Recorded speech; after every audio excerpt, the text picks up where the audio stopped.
ಸೋಮಾರಿತನವನ್ನು ಸಹಿಸದ ಒಬ್ಬ ಬಡ ಬ್ರಾಹ್ಮಣ ಒಂದು ಸಾಮ್ರಾಜ್ಯದ ಹುಟ್ಟಿಗೆ ಕಾರಣವಾದ ಕಥೆ ನಿಮಗೆ ಗೊತ್ತಾ?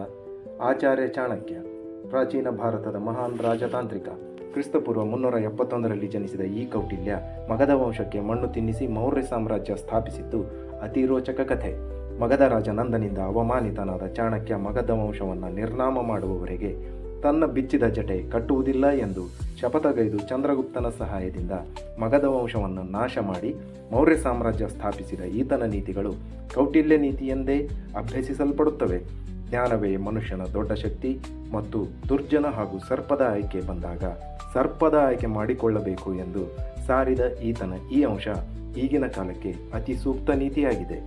ಆಚಾರ್ಯ ಚಾಣಕ್ಯನ ಮರಣವು ಇಂದಿಗೂ ನಿಗೂಢವಾಗಿದ್ದು ಕ್ರಿಸ್ತಪೂರ್ವ 283ರಲ್ಲಿ ಘಟಿಸಿದ ಇವರ ಅಂತ್ಯ ಹಾಗೂ ಬದುಕಿನ ಬಗ್ಗೆ ದೊಡ್ಡ ವಿಡಿಯೋದಲ್ಲಿ ನೋಡೋಣ.